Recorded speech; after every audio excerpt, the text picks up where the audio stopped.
Welcome, everybody, to episode 33 Practical Psychology Today. My name is Joseph Wong. I'm one of the co hosts. Today, we are very happy to have Brittney Larsen from beautiful Nelson, British Columbia.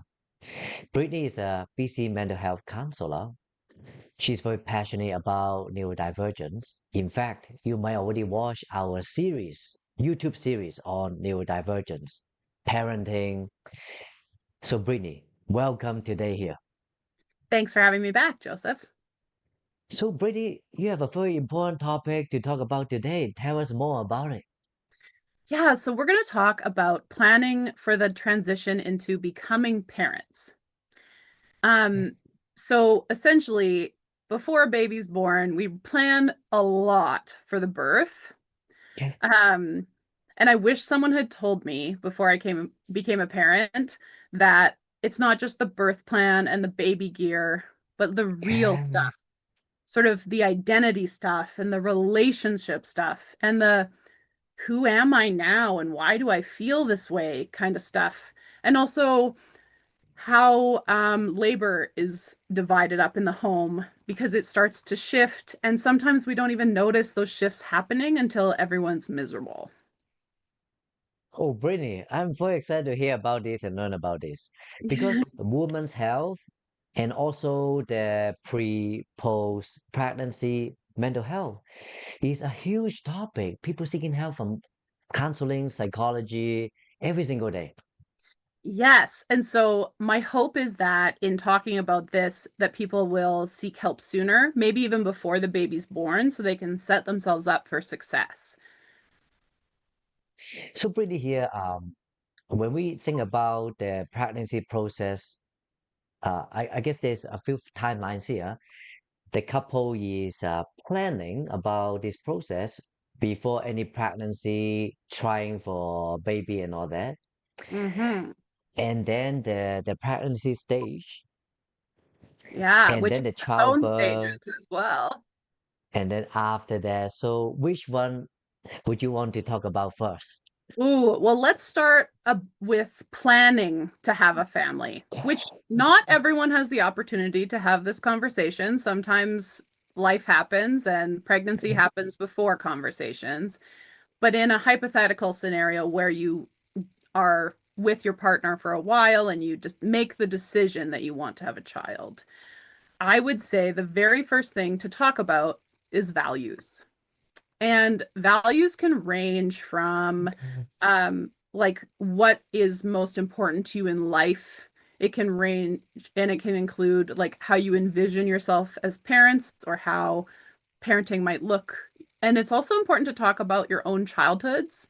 Not, you don't have to go into massive detail, but sort of what parenting looked like when you were a child, because what often can happen in people's parenting journey is they naturally reach for parenting strategies that were used with them, which sometimes were not effective or helpful, and just to see where everybody's starting out at and to see if your values in relation to becoming parents are kind of aligned with each other. Oh, wow. So pretty, you're mentioning about the values. Mhm. And also a lot of people values also tie on to their childhood. They will be applying the strategies that they remember from childhood, which might or might not apply for today's society or settings or the Yeah, couple relationships. exactly. Because even parents say, my parents, they were pretty proactive in getting advice on the current most effective research for parenting. But that research has changed considerably since I was a child to when I became a parent. So when I would ask for advice from my parents, they would say, I don't think we should be giving you advice because everything has changed in a lot of ways and we know more now. And that will be true of each generation. Hey, so pretty, let's tell us what are some of the changes when you are discussing with your own parent to the parenting for your, I guess, the grandchildren. Yeah, well, the biggest change that has been noted, and this is more in parenting toddlers and from there on, is kids now are taught a bit more about their emotions and what they feel like in their bodies. So instead of reacting in a stop doing that sort of way, parents are now taught more to name the feeling. So you're feeling really mad right now. I can't let you hit. I can't let you say unkind words. So let's go over here and you help them to regulate by Mhm. remaining calm yourself as best you can. So even that understanding of what emotions feel like in our bodies has been sort of a really pivotal understanding for my parents. And they've even said, they notice it in themselves now because of learning alongside their grandchildren, essentially. And that's true for me as well. A lot of, my parents may have taught me what my emotions were, but we didn't know sort of to teach what they feel like in the body because oftentimes like with things like anger, when you're seeing anger, there's probably been many signals along the way to an explosion of people's emotions, especially as children, as they tend to do, where they've missed all these signals that were telling them in their physical body that something wasn't okay. And so, kind of teaching kids to recognize these signals early on, and also teaching parents that behaviors are communication and trying to find out what's happening underneath the behavior. So I would say Mm. that, like, from my parents' perspective, that has been the biggest shift from my childhood to now. There's a big change. Buddy, you mentioned about the older generation at that time, the circumstance. It's Yeah, very focused on about behavior control. Stop, stop, stop. And yeah, now it's more about not just the behavior, but the functions behind the behavior, yeah. naming the emotions, the root cause of the issue. Yes, and um, there were lots of parts in my parenting journey. My kids are still in elementary school, so I'm still, you know, in my early days of parenting, but I have noticed a big shift because as toddlers, when I was engaged in like helping to co-regulate and naming their emotions, it didn't seem to be doing anything. Like they weren't able to notice it at that time. But because I put in the work in those early stages, now as early elementary school students, they're able to, even if it's in reflection, maybe it's not in the moment, they're able to say, I felt really overwhelmed in that moment and I didn't know what to do. And Mhm. anger, and yeah, I felt mad. But what I actually felt was overwhelmed.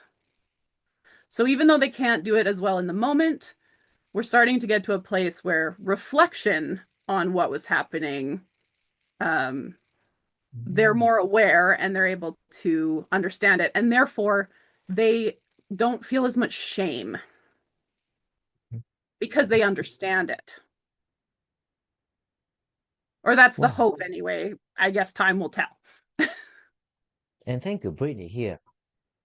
It looks like here you're mentioning quite a fundamental psychology tools. You are teaching children a tool.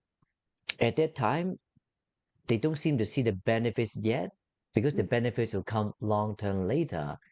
It sort of reminds me when I was a child many decades ago, my mom bring me to swimming lessons. At the time when I was very young, I don't understand what's going on. It was really cold, it's uncomfortable, but later on, I really appreciate the benefits that comes later, maybe after a decade at least. Yes, exactly. That is such a great example because in the moment to your mom, it probably felt like, why am I doing this? What is the purpose of this?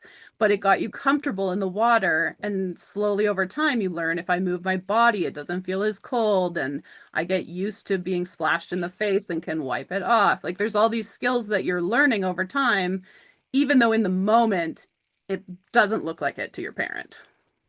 Yeah. Wow. So Yeah. Brittany, here, there's a lot here. Okay, so I have a question first. Because even for myself, the counseling, my clinics counseling, even the past week, there's a few cases, people coming in a relationship about the planning stage of pregnancy. Yeah. One person want to have kids and one person do not want Mm. couple counseling. Okay. What is your input and idea about that? Yeah, sorry, they both like one wants kids and one doesn't. Exactly. There's a very common. Yeah. And so that is a very important value to consider. Um, and some people, it'll be the way like where some people want one kid and some people would like four kids. And it can be hard to like compromise. And so that's why it's important to have these conversations before becoming parents, because if someone doesn't want to be a parent, then they probably shouldn't be a parent. They shouldn't be talked into it. It's their consent and their like what they want from their lives. So if two people want considerably different things for their lives, like to Yeah. be a parent or not to be a parent is pretty considerable differences. Okay. Um, Mhm. that no one should be sort of forced into that if they don't want to be a parent, because being a parent is a lifelong responsibility. Like, yes, children grow up, they become adults, they need less from you, but you will always be a parent once you're a parent. Mm. So, in that case, getting on the same page is really important. Yeah, pretty, because in a lot of these cases, in this relationship, one person want children, one person don't. They may be coming for counseling this year, next year come again, and one person who want children, they are kind of still waiting. Yes. And And then so, after a while, they said, my timeline is coming up. I have to freeze my eggs, IVF, and all that. yeah. Yeah, exactly. So there's different ways of compromising. Um, but the most important part is communication. So I think Yeah. like after having a conversation about values and sort of your life goals, having learning communication skills early on as a couple is hugely impactful to your relationship with each other, to your relationship with your children, to your children's ability to communicate in the future. And it's interesting because communication is one of those things that sounds really simple, but when you care about other people, it's really hard because you're considering their feelings and your feelings and like the hypothetical children that don't exist yet feelings. And there's so many factors to consider that we can get swept up in that instead of communicating our needs and sort of addressing the problems. So, similar to things like trauma, avoiding actually makes symptoms of PTSD increase. And so, similar with communication, if you avoid having these conversations, it sets you up for some pretty big challenges in the future. Exactly, Brittany. A lot of this communication becomes taboo because when Hmm. they initiate, they escalate, they stop the conversation. Yes, exactly. And we have so much research about this season in life, but what can we actually do to walk into it more prepared is Hey, sort of, Brittany, yeah. from your experience here, can you tell us a little bit to educate the viewer and also myself too? For example, for some of these couple, let's say if they just ignore the issues, have children, what are some of the impact? Yes. So before having kids, really all we have to do, like we look at our own childhoods or what we hope parenthood will look like. And sort of, we're living in this sort of lens of expectations, Okay. expectations of what our kids will be like or what our how our partner will behave or how we will behave. I actually Mm, think for myself the hardest part was I expected way more from myself than was actually possible. okay. Um, which all of these things can create anxiety and Okay. sort of it can also chip away at your relationship with your partner and your relationship with yourself.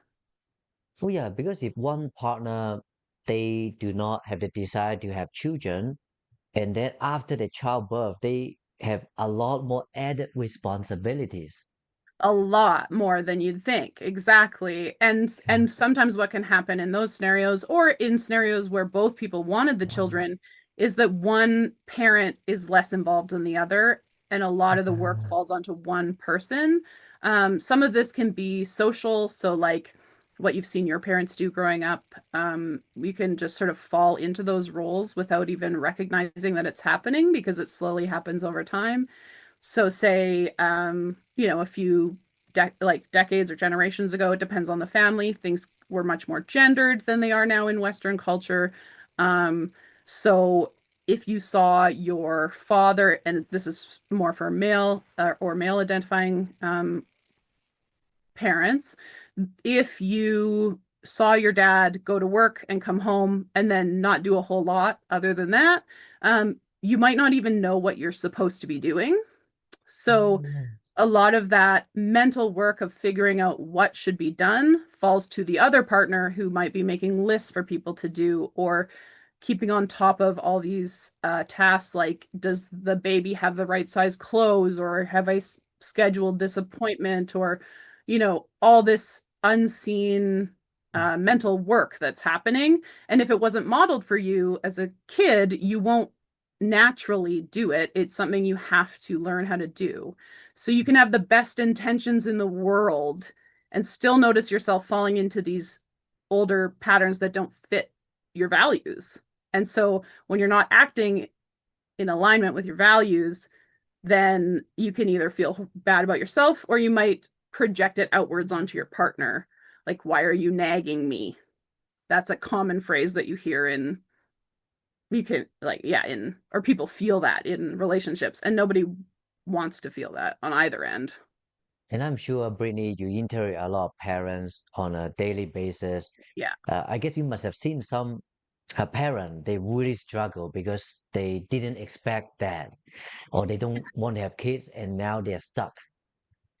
Yes, exactly. And now it's like, who am I? What is my relationship with my partner? What does that say about me as a parent that this is much harder than I had anticipated? Um, and nowadays, in general, both parents are working because of the cost of living. So then whose responsibility is it to do all these things that used to take place while the kids were at school or at home during the day? Um, so often what ends up happening is one partner is working full time and then coming home and assuming those roles. And it can feel quite hard to manage because um, in the past, women's labor was seen as less valuable. But what we're realizing through the research is that it was incredibly valuable.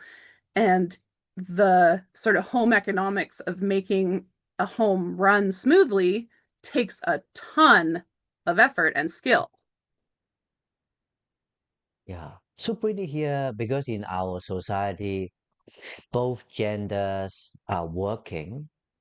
Can you tell us a little bit about the current state of childcare, daycare, so the viewer can get educated because we know these things can change the cost, the availability, and maybe just speaking with your community first and Nelson, BC.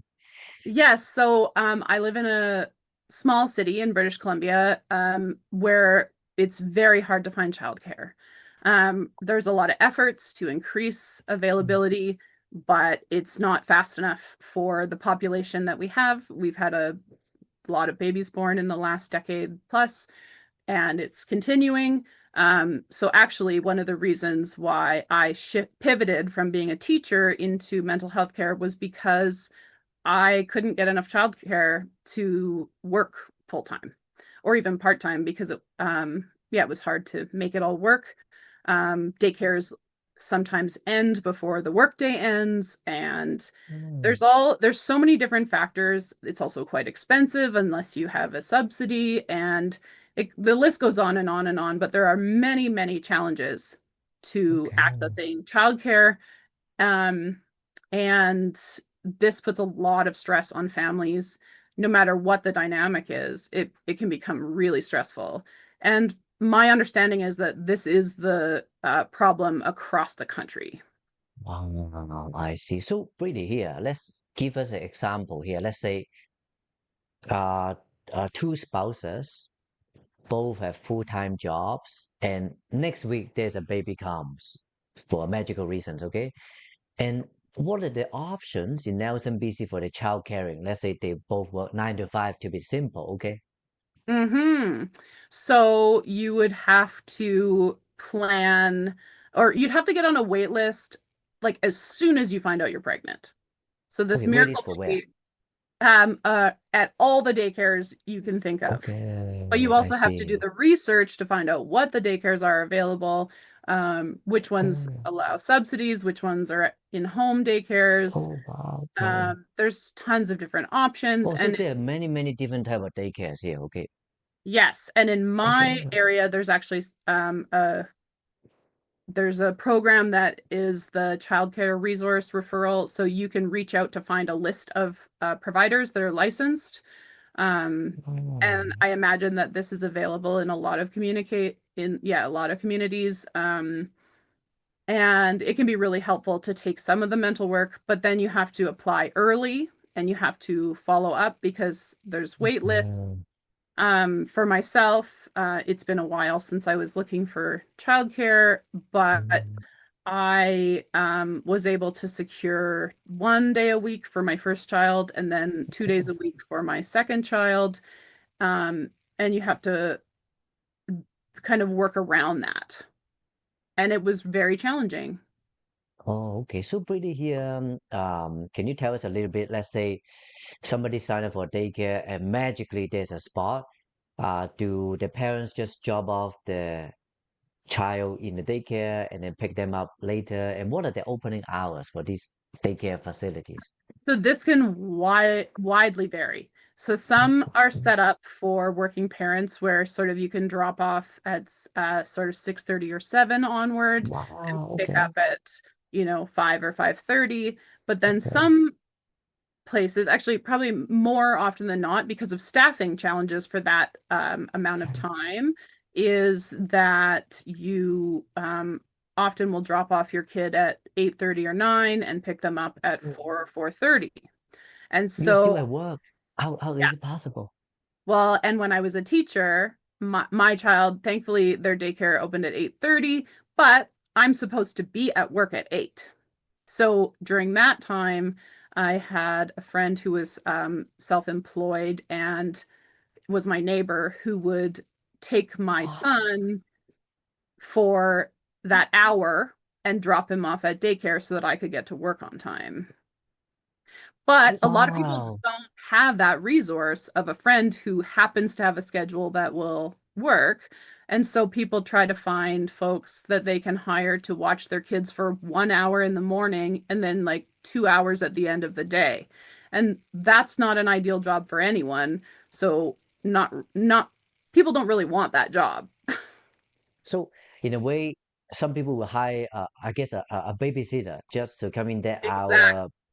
It will be difficult to hire because also difficult to do that job too. You only get hired, get paid for 1 hour. Where are you gonna work?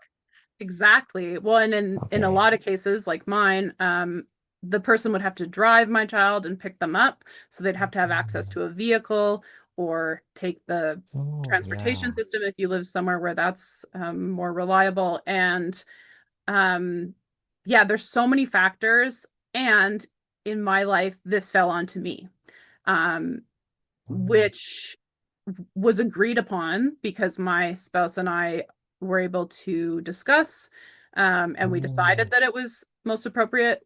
But there were many times where it still felt incredibly unfair, isolating, and exhausting, and really overwhelming because I wasn't able to, I sort of didn't have my own identity in the way that I thought I would as a parent, where I could still go to work. Oh, because you have to really adjust your work. And work is a big part of your socializations, chatting, and maybe even gossiping. We all need to gossip a little bit, right? Yeah. And in some ways, it was the chance to like use my brain for something other than providing needs to other people, like meeting other people's needs. He's so It was pretty more here. about me. We talk about the logistic of dropping off and picking up before it's difficult. Can you Mhm. tell us a little bit about the cost of daycare, the subsidy and all that for people who are planning this pregnancy here, okay? Yeah, so my information in my province might be a little bit outdated because I have lost track of like most up to date, but Okay.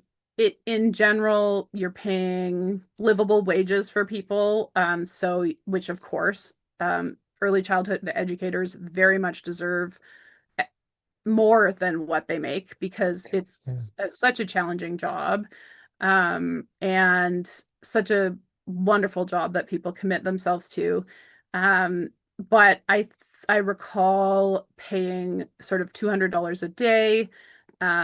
So in the end, there wasn't a whole lot of point in me working because you're $200 a day is a lot. It's expensive. for each child too. So if you have more than one, and this would depend on your region, and I mean, there's lots of, and I was able to access subsidies eventually, but there Mm. was sort of this, like, it was very complicated on what should we do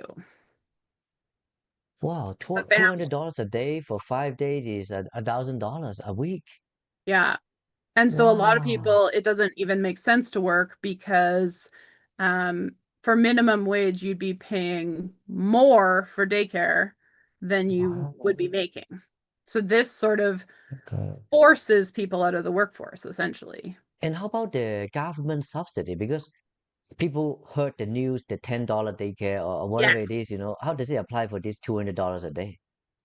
So that it's basically when I was accessing childcare before my kids went to school, pardon me, they were just starting to roll out that program. So they Okay. had some sites that had access to it, but of course, Oh, those sites were the most sought after and almost impossible to get a place in. I do believe that, like, my financial challenges that I was just discussing are not as much of a challenge anymore as more and more sites are approved for the $10 a day program. And there's so many wonderful advocates working in this area. But again, okay. sorting out the childcare largely falls onto one parent's shoulders. And as you can Okay. see from talking about this subject, there's a lot to consider, and you and I have barely scratched the surface right now. We just watched one item here. We already talked for at least almost 30 minutes. Yeah. Yeah. And I don't even have the like most recent information on it, but this is how stressful it was and how much of it has stayed in my memory, even though I don't need to hold on to it anymore. But I can even feel in my Wow. body, I feel physically activated talking about it because it was such a stressful time in my life. Because not only are you not sleeping very well because people wake up, the kids wake up in the night, and you just don't have enough energy to get through the day and all the things that need doing to function. Now you have this task of sorting out all this information and trying to make it work and adjusting your schedules. And I mean, work often can't accommodate your childcare hours. And I had to start Oh. substitute teaching instead of having a permanent position. And but then sometimes I wouldn't get called on the days where my kids were at school. So then I paid for daycare but wasn't working. So it became, as you can see, and this is just my specific example, there's a lot of people whose circumstances were much harder than mine. Oh yeah. And Brittany here, it also ties on to what we talked about at the beginning. The two people's values and Hmm. also two people the different ways of working these logistical issues based on their own memory of their childhood and parenting. Yes. Yes. So I had very organized parents, Okay. which, Oh, I mean, that's just luck of the draw, right? So I had all of these skills that were completely overwhelming for my partner. So we decided that it would be something that I managed because I had better organizational skills first, like the paperwork okay. side of things and Okay. making phone calls side of things. But we had the conversation. So that's the, like, that was such an important part about me not becoming resentful, um, was talking it through and feeling heard. and appreciated. And there's so much that can happen in relationships where it starts to feel like you're scorekeeping. Um, Ah, and it's like, well, I did this, so you did that, and it all has to be even. But things can never be exactly 50-50. Sometimes they're going to be okay. 60-40, sometimes they're going to be 80-20.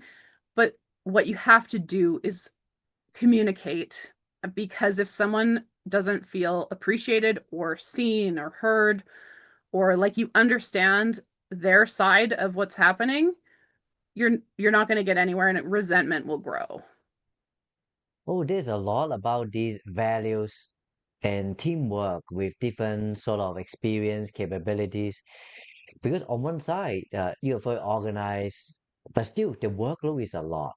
It On the is. other hand, for the partner here, they will be feeling scared because they are not used to doing this logistical planning. It Mm-hmm. was tough for both people in this team. Exactly. Exactly. And the awareness of each other's experience is such an important part, because my partner and I have similar values. And we have, I mean, largely due to who I am and the profession that I'm now in, is we have a lot of conversations to make sure we're on the same page, because we found a lot of our challenges as parents and new parents was coming from making assumptions. I assumed you would do that. I assumed you were on top of that. I assumed you would help me with this. I assume, it just goes on and on and on. And this is in all relationships. I mean, you don't have to even have kids to have this challenge. Um, it's about living with someone else and organizing your life with someone else. And if you're not communicating or sort of trying to work in a like as a team, then the scorekeeping can begin, which is never going to work. It's, yeah, you said this and I said that, and it just goes back and forth forever. Because the research, like out of the Gottman Institute, sort of, even though the fights are, they might look different on the surface, about 70% of fights, you're having the same fight over and over and over again for the rest of your relationship. So, learning how to understand what's happening, understand the cycle, and sort of learn how to ride through the frustrations of existing with another person are really important before there's a child in the mix, because that requires just next level um, coordination and communication.